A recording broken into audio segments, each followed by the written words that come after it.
अस्सलामु अलैकुम वरहमतुल्लाहि वबरकातुहू। अज़ीज़ तलबा, आज हम पढ़ेंगे ब्रेक इवन पॉइंट्स, नुक़्ततुत तआदुल, यानी ऐसी जगह या ऐसी पॉइंट्स या ऐसी क्वांटिटी किसी सामान की, किसी चीज़ की, जिस पर ना तो कोई आदमी प्रॉफिट कमाता है और ना ही उसका खसारा होता है। यानी वहाँ पे ईरादात revenue is equal to total cost. ये हम जानने की कोशिश करेंगे, क्योंकि इसे जानना इसलिए ज़रूरी है कि एक आदमी को ये पता चलेगा कि अलल अक़ल कम से कम उसको कितना सामान बना करके मार्केट में बेचना है, या कितना सामान उसको मार्केट से ख़रीद के लाके फिर दोबारा उसको रीसेल करना है। यह सारी चीज़ें उसे जाननी ज़रूरी है। अगर एक इंसान इस बात को जानता है, या एक ताजिर या एक दुकानदार इस बात को जानता है कि कितना सामान अगर वो बेचेगा तो ना तो उसको फ़ायदा होगा ना तो उसको नुकसान होगा, तो अलल अक़ल वो ये कोशिश ज़रूर करेगा कि कम से कम उतने सामान को वो एक महीने में या एक साल में ज़रूर बेचे, ताकि उसको अगर खसारा ना हो तो, अगर फ़ायदा ना हो तो कम से कम उसका खसारा ना हो। हर इंसान की यही कोशिश होती है।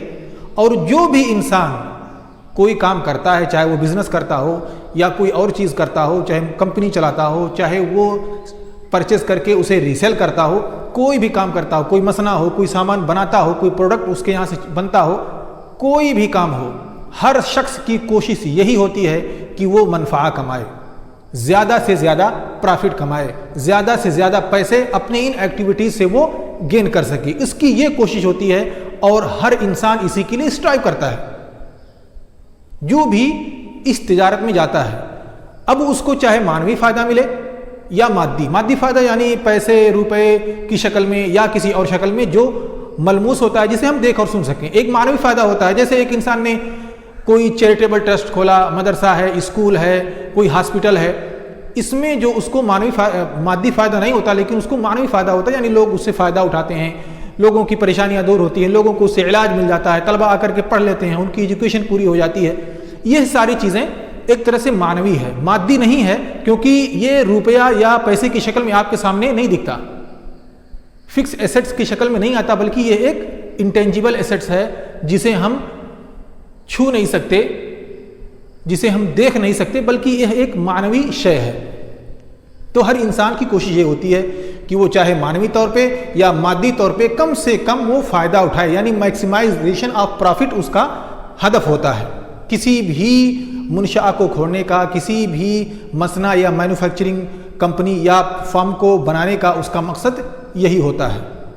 तो उसके लिए जानना ज़रूरी ये है कि वो कितना सामान बेचे, कितना सामान अपनी कंपनी में बनाए कि अगर उसे प्रॉफिट ना हो पाए तो कम से कम खसारा ना हो। अगर वो प्रॉफिट क्रिएट ना कर पाए तो कम से कम उसे खसारा ना हो। ये जानना ज़रूरी है हर शख्स को, जो भी इस तिजारत में शामिल है या जो भी तिजारत करना चाहता है। इससे पहले हम कॉस्ट की कितनी किस्में होती हैं, तकल्फ़ा की कितनी किस्में होती हैं, यानी साबित और मुतग़य्यिर, फिक्स्ड और वेरिएबल, इनको हम समझ चुके हैं, पढ़ चुके हैं कि इसका मकसद क्या होता है और ये कहाँ से आते हैं। फिक्स का मतलब हमने ये समझा था कि कोई भी सामान आप बनाते हैं उसका उससे ताल्लुक़ नहीं है। किसी भी सूरत में आपने कोई कंपनी खोला, आपको कुछ ना कुछ चार्ज हमेशा पे करते रहना है, उसका ताल्लुक़ किसी सामान के बनाने से नहीं है। जैसे आपको बिल्डिंग की खर्च देना है, आपको जो वर्कर्स हैं, कोई ऑफिस बॉय है, टी बॉय है, कोई भी शख्स है काम कर रहा है आपके ऑफिस में, आपको उसकी सैलरी देनी है। इलेक्ट्रिसिटी बिल है, आपको उसे पे करना है। पानी आपके यहाँ आता है, आपको उसका पे करना है। इसका ताल्लुक प्रोडक्ट से नहीं है। चाहे आप एक भी सामान ना बनाएं पूरे महीने, फिर भी इनकी सैलरी और इनका जो रेंट है उसे आपको बराबर पे करते रहना है। यही आपका फिक्स कॉस्ट है।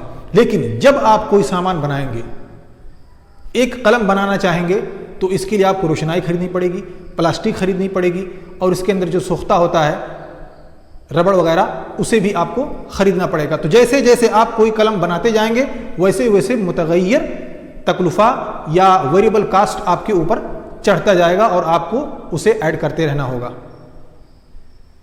तो मुतग़य्यिर को हमने समझा, फिक्स को हमने समझा, यानी फिक्स और वेरिएबल को हमने समझा, और इसने हमको दिया टोटल कास्ट, टोटल तकल्फ़ा। अब इन सामानों को हम ले जाकर के मार्केट में बेचेंगे किसी प्राइस पे बेचेंगे और उससे हमको मिलेगा रुपया, पैसा, वही हमारा इरादा है। इस सामान को हम बेचेंगे किसी प्राइस पे, मान लीजिए ये कलम है, हमने इसको बेचा 20 रुपये पे, तो ये हमारा इरादा हुआ 20 रुपया। अब 20 रुपया ये हमारा पूरा प्रॉफिट नहीं होगा, क्योंकि इसको बनाने में हमने कुछ खर्च किया है। पहली चीज़ तो इस प्लास्टिक को बनाने में हमारा खर्च लगा है, प्लास्टिक और कलम, रोशनाई वगैरह जो इसके अंदर डाला गया उसका खर्च लगा। दूसरे जो फिक्स्ड कास्ट था, हमने ऑफिस का खर्च दिया इसको बनाने के लिए, हमने वर्कर्स को रखा इसको बनाने के लिए, ऐसे ही हमने ट्रांसपोर्टेशन सिस्टम बनाया वर्कर्स को लाने ले जाने, या हमने अपनी किसी कंपनी से अपना कॉन्ट्रैक्ट किया, इन सारी चीज़ों का भी तो खर्च आया। ये हमारा फिक्स्ड कास्ट हुआ इसको बनाने के लिए। तो दोनों को मिला करके मसलन हमारा 15 रुपया बना, तो अगर हम 20 में से 15 निकाल देंगे तो हमको मिल जाएगा 5 रुपया, और यही 5 रुपया हमारा प्रॉफिट होगा। तो इस तरह से हम प्रॉफिट को समझते हैं और कोशिश करते हैं। तो आइए नुक्ततुत तादुल, ब्रेक इवन पॉइंट को हम जाने कि इसका मकसद क्या है और इससे हमको फ़ायदा क्या मिलता है। फर्ज कर लेते हैं, हमने ये मान लिया कि मिसाल के तौर पर हमारे पास कोई कंपनी है, जो कंपनी 2000 पेन बनाती है, चाहे वो साल में बनाती हो या महीना में बनाती हो, क्योंकि हमें ये फिक्स करना ज़रूरी होता है कि टाइम फ्रेम, जो टाइम पीरियड है, हमें उसे फिक्स करना ज़रूरी होता है, तभी हम किसी चीज़ को कैलकुलेट कर पाते हैं। तो हमने फ़र्ज़ कर लिया कि एक कंपनी एक महीने में 20,000 कलम बनाती है। अब 20,000 कलम बनाने के लिए उसे 6 रुपये वेरिएबल कास्ट देना पड़ता है, यानी इस कलम को बनाने में, इस कलम में जो सामान लगा है उसकी कीमत 6 रुपये है एक कलम की। लेकिन टोटल जो है इस एक्टिविटीज़ को चलाने के लिए, इस कलम के अलावा, इसके बनाने में जो सामान लगा उसके अलावा, इस टोटल एक्टिविटीज़ को हमने वर्कर्स को रखा, हमने बिल्डिंग खरीदी, हमने ये किया, हमने वो किया, इन सब को मिला करके हमारा जो खर्च आया वो 1 लाख का, जिसे हम कहते हैं फिक्स कॉस्ट। चाहे कलम बने या ना बने, ये फिक्स कॉस्ट हमको पे करना है। हमें इसे उठाना ही उठाना, ये बोझ हमको उठाना है, ये लागत हमको लगानी ही लगानी है। और जब ये कलम बन गया तो इस कलम को हमने 12 रुपये में बेचा, 12 रुपये में इस कलम को हमने बेचा। अब आते हैं इस पर और उसको भी समझते हैं। टोटल कास्ट कितना हुआ हमारा, कितना है 1 लाख रुपया है। अब 1 लाख रुपया हमारा फिक्स कास्ट हो गया, तकलुफा साबिता। और मुतगय्यरा कितना हुआ, हमने 20 बनाया है, और 20 को अगर हम 12 से ज़रब करेंगे तो हमको मिलेगा 1,20,000। तो इस तरह से 2,20,000 टोटल खर्च बना 20,000 कलम बनाने पे, जिसमें मुतगय्यर भी शामिल है जो इस कलम को बनाने में खर्च हुआ, और वो तमाम चीज़ें शामिल हैं जिससे हमें करना पड़ा इस कलम को बनाने के लिए। ठीक, अब हम आते हैं रिवेन्यू पे। हमने 20,000 कलम बना लिया, अब 20,000 को तो हमें बेचना है। अब 20,000 को मैं 12 रुपये में बेचूंगा, एक कलम को 12 रुपये पर यूनिट हमें यह कलम बेचना है। तो इस तरह से अगर हम 12 को 20,000 में ज़रब करेंगे तो हमको मिलेगा 240। ये हुआ इरादात। इसलिए देखिएगा, इरादात इसावी टू सेरुल बै ज़रबे हजमल इंताज, sale price into total product. जितना हमने बनाया उसको हमने उतने प्राइस ज़रब कर दिया। अब हमको मिला टोटल इराद 240। अब देखिए प्रॉफिट हमको कैसे मिलेगा। टोटल हमारा जो हमने पैसा कमाया, टोटल जिसे हम इराद कहते हैं, वो हमारा था 240, और जितना खर्च हुआ इस पे वो था 220। अब 240 में से हमने 220 निकाल दिया, हमको मिला 20,000। तो ये हमारा 20,000 प्रॉफिट हुआ, हमारा रिब्ह हुआ, यानी हमारा मुनाफा यही 20,000 आया। ठीक है, वेरिएबल कास्ट को हम बता चुके हैं, इसे आप इस कैलकुलेशन से भी समझ सकते हैं। वेरिएबल कास्ट होता है 1 यूनिट कॉस्ट, एक इस कलम की कीमत, और टोटल प्रोडक्ट 20,000 को जब हमने 6 से ज़रब कर दिया तो हमको मिला वेरिएबल कास्ट, यानी अत्तकलुफा अल मुतगय्यरा। अब इसी चीज़ को हम सिंपल में समझ लेते हैं कि कैसे हमको 20,000 का फ़ायदा हुआ, यानी एक यूनिट पे हमको 1 रुपये का जो प्रॉफिट हुआ वो कैसे हुआ। अब हम जानते हैं कि 1 यूनिट को बनाने के लिए वेरिएबल कास्ट हमारा कितना लगा, 6। यहाँ पे लिखा VC यानी वेरिएबल कास्ट, हमारा 6 रुपये है, 6 रुपीज़। अब हमको ऐड करना है फिक्स कॉस्ट, और टोटल फिक्स कॉस्ट यानी हमको 20,000 कलम बनाने के लिए टोटल जो हमको फिक्स कॉस्ट हमारा आया या हमें उसे बर्दाश्त करना पड़ा वो था हमारा 1 लाख। अब 1 लाख को आप डिवाइड कर दीजिए 20 लाख से, 20,000 से, इसको आप डिवाइड करेंगे आपका आएगा 5, और ये 5 इसमें जोड़ दीजिए, आपका हो गया 11। ये आपका टोटल कास्ट आया। आप कितने, एक कलम कितने का बेच रहे हैं? 12 रुपये में। सिअरुल बै या सेल प्राइस आपका 12 रुपये है, 12 से आपने 11 हटा दिया, आपका बचा 1, और यही आपका 1 रुपया पर यूनिट फायदा हुआ। और आपने 20 बेचना है, 1 से ज़रब करेंगे वही सेम मदद आ जाएगा। ठीक है, तो इससे हमको पता चला कि हमने 20,000 कलम से 20,000 रुपया हमने कमाया। अब हमको ये जानना ज़रूरी है कि मैं कितना बनाऊं, कितना प्रोडक्ट मैं बनाऊं कि हमें ये पता चले कि हमको वहाँ पे प्रॉफिट ज़ीरो मिल रहा है। नुक्ततुत तादुल का मतलब ही होता है कि ऐसी जगह जहाँ पे रिवेन्यू और टोटल कॉस्ट दोनों बराबर हो जाते हैं। अगर हमारा 10 रुपया लगा है किसी चीज़ को बनाने में, तो वो 10 रुपये का मैं बेच रहा हूँ, यहाँ पे हमारा प्रॉफिट ज़ीरो है। अगर 1 लाख लगा तो 1 लाख का बेचा, यहाँ पे हमारा प्रॉफिट ज़ीरो है। ये जानना हमें ज़रूरी है, क्योंकि अगर हम ये जानेंगे तभी तो हम ये फैसला कर पाएंगे कि हमको और बेचना है या नहीं बेचना है। अगर हम नुक्ततुत तादुल को जानते हैं तो हम ये कहेंगे, या ये हमारा फैसला होगा, ये हमारा डिसीजन होगा कि हमें इससे ज़्यादा बेचना है, तब हमको प्रॉफिट होगा। और अगर हमने एक भी जुज़, एक भी कलम या एक भी पॉइंट्स हमने कम बेचा, तो वहाँ पे हमारा नुकसान होगा। इसलिए हर शख्स की कोशिश यही होती है और होनी चाहिए, चाहे वो आप छोटे मोटे बिजनेसमैन हों या बड़े बिजनेसमैन हों, किसी भी लेवल पे आप काम कर रहे हों, आपको ये जानना ज़रूरी है कि आप कितना सामान बेचें या कितना सामान आप बनाएं, तो कम से कम आपका अगर फ़ायदा ना हो, आप ज़्यादा कमा ना सकें, तो कम से कम नुकसान ना हो, ये जानना ज़रूरी है। अब हम ब्रेक इवन पॉइंट को कैलकुलेट करते हैं। इसे कैसे कैलकुलेट किया जाता है, इसका रूल और उसूल क्या है, इसे हम समझते हैं। यानी नुक्ततुत तादुल को कैसे हल किया जाए, किस पॉइंट्स पर कितने कमियां पर हमारा जो प्रॉफिट होगा वो ज़ीरो होगा। यानी जितना हम रुपया खर्च करेंगे उतना ही हमको, उतने ही रुपये हमको बेचने पर मिलेगा। यानी हमारा cost is equal to revenue. अब आइए यहाँ पे देखिए, सबसे पहले हमें ये जानना ज़रूरी है कि हमारा टोटल कॉस्ट कितना है, और फिर हम उसको डिवाइड कर देंगे मार्जिनल प्रॉफिट पे, यानी प्रॉफिट मार्जिन से हम उसके तकसीम कर देंगे टोटल कॉस्ट को।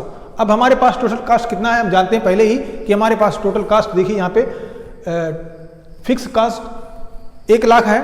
अब 1 लाख को हमने डिवाइड कर दिया प्रॉफिट मार्जिन से। प्रॉफिट मार्जिन क्या होता है, हामिशुर रिब्ह क्या होता है, यानी जितने रुपए में आप उस सामान को, एक यूनिट को बेच रहे हैं, उसमें से आप वेरिएबल कास्ट तकलुफा मुतगय्यरा को निकाल दीजिए। हमें मालूम है कि मैं एक कलम को 12 रुपये बेच रहा हूं, उसकी वेरिएबल कास्ट एक कलम की 6 रुपये है। हमने 12 से 6 निकाल दिया और हमको मिला 16,667 कलम। अगर हम 16,667 कलम बनाते हैं तो हमको ये पता चलेगा कि ये नुक्ततुत तादुल है। इसके अलावा अगर इतना कलम हम मार्केट में बेचते हैं तो ना तो हमको कोई फ़ायदा होगा और ना ही कोई नुकसान होगा। हम नुकसान से बचे रहेंगे, लेकिन प्रॉफिट हमारा कुछ भी नहीं हो पाएगा। और जैसे ही हम एक कलम ज़्यादा बेचेंगे, हमको 6 रुपये का फ़ायदा होगा, क्योंकि मैं तकलुफा मुतगय्यरा को ऑलरेडी कवर कर चुका हूँ। अब आइए इसको हम इस ग्राफ से या डायग्राम से समझने की कोशिश करते हैं।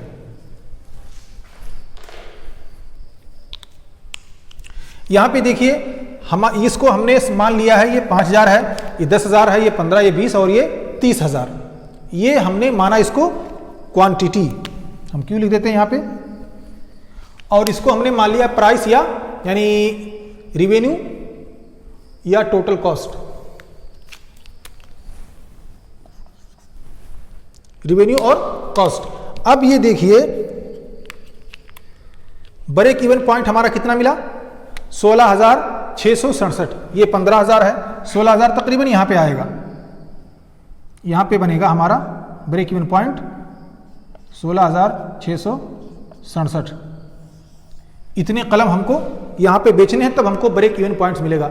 अब देखिए 16,667 पे हमारा प्रॉफिट जो है वो कितना है, 0 है। लेकिन ये जो टोटल कॉस्ट आ रहा है 120, यानी तकरीबन यहां पे आएगा। अब इसको देखिए, इसके साथ मिलाइए, ये हमारा नुक्ततुत तादुल है। इसको और भी वाज़ेह होगा जब हम यहां पे टोटल कॉस्ट और रिवेन्यू का भी स्लोप हम खींचेंगे, उसका भी लाइन हम बनाएंगे। जैसे हम जानते ही हैं कि टोटल कास्ट हमारा फिक्स कास्ट हमारा फिक्स है, यानी 1 लाख है, ये 50,000, ये 1 लाख 150,000 और ये 200,000 यानी 2 लाख।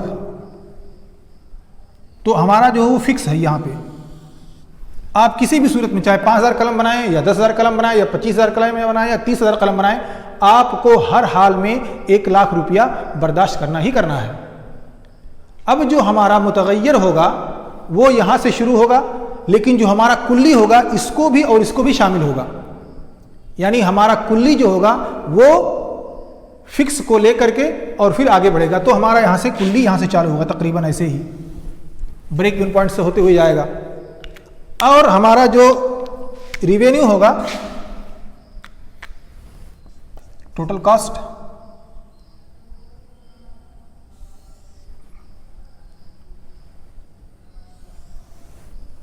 कुछ इस तरह का आपको दिखेगा। ये हमारा हुआ रिवेन्यू, टोटल रिवेन्यू। ये हमारा तकलुफा है टोटल, और ये हमारा इरादात है। ये हमको वो सामान जो हमने बनाया उसको बेच करके जो हमको हासिल हुआ, और ये सामान बनाने में या कलम बनाने में जो हमको लागत लगानी पड़ी। अब यहां पे देखिए, आपको ये वाला हिस्सा दिख रहा है।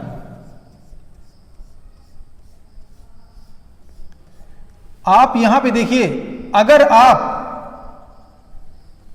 15 से नीचे यानी 16,667 से कम आप बेचते हैं तो ये आपको खसारा मिलेगा। ये पूरा का पूरा पॉइंट खसारा है, और इसी पोर्शन में मिलेगा। मिसाल के तौर पर आपने 10,000 बनाया तो आपको खसारा यहां से लेकर के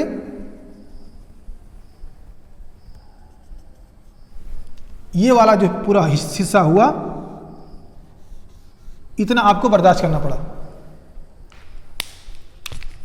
अब जैसे जैसे आप इधर आते जाएंगे, मिसाल के तौर पर आपने कुछ नहीं बनाया तो आपका खसारा यहां से लेकर के यहां होगा। जैसे जैसे आप कम बनाएंगे वैसे वैसे आपका इतना ही पोर्शन खसारा होगा। अब यहां पे जब आप देख रहे हैं, जब आपने 16,667 कलम बनाया उस वक्त आपको कोई प्रॉफिट नहीं मिला, और जैसे ही आप 20 पे जाएंगे या 25 पे मान लीजिए आप पहुंच गए, आपने 25,000 बनाया, आपको यहां मिलेगा कुछ। अब हमारे इस केस में हमने बनाया है 20,000 यहां पे, और हमको कुछ इस तरह का स्लोप मिलेगा। देखिए, अब हमारा जो प्रॉफिट हुआ ये वही वाला हिस्सा है, ये इतना हमारा प्रॉफिट है, यानी 20,000 यही छोटा सा पोर्शन जो वो रिप्रेजेंट कर रहा है। जब भी हम इस पॉइंट से नीचे ब्रेक इवन पॉइंट से कम बनाएंगे हमको खसारा होगा, और जैसे ही हम ब्रेक इवन पॉइंट से ज़्यादा बनाएंगे हमको प्रॉफिट होगा उसी मिकदार में जिस मिकदार में हमारा हामिश रिब होगा या मार्जिनल प्रॉफिट होगा या प्रॉफिट मार्जिन। अब यहाँ पे देखें, अगर हम किसी चीज़ को 12 बेच रहे हैं, हमारा जो वेरिएबल कास्ट है वो 6 है, तो हमको 6 रुपये का फ़ायदा होगा।